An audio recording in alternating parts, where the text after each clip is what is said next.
Rehabilitation, পুনর্বাসিত। দাঁড়ান আমাকে একটু ভাবতে দিন। আপনি জানেন যে আমি এটার মানে কিছু জানি না।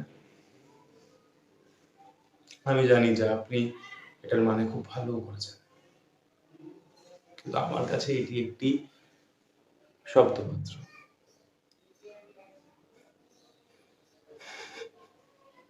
আমার কাছে এটি একটি শব্দ, একটি রাজনীতিবিদের কথা, যাতে আপনার মতো তরুণরা স্যুট এবং টাই পরে থাকতে পারে এবং চাকরি করতে পারে।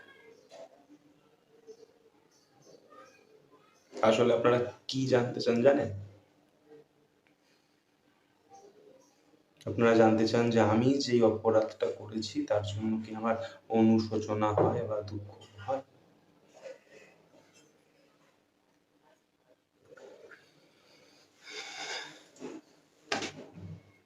এমন একটা দিন যায় না যাতে আমি অনুশোচনা বোধ করি না।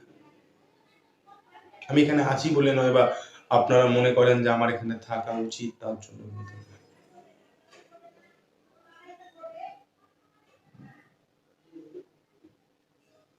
আমি আমার পুরোনো রাস্তার দিকে তাকিয়ে থাকি, জানেন,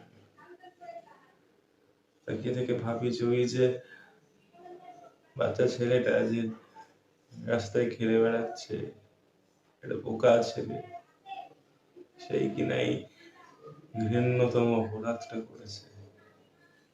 মাঝে মাঝে ভাবি ডাকি এবং তার সঙ্গে দুটো কথা বলি, কিছু বোধগম্যের কথা বলি, আর বলি যে সামনে অনেক বড় বিপদ আসছে, চলেছে, তুই এই কাজগুলো করিস না। কিন্তু আমি যেতে পারবো না, কারণ ওই বাচ্চা ছেলেটা বহুদিন আগেই মরে গেছে এবং রয়ে গেছে এই দামড়া একটা ছেলে।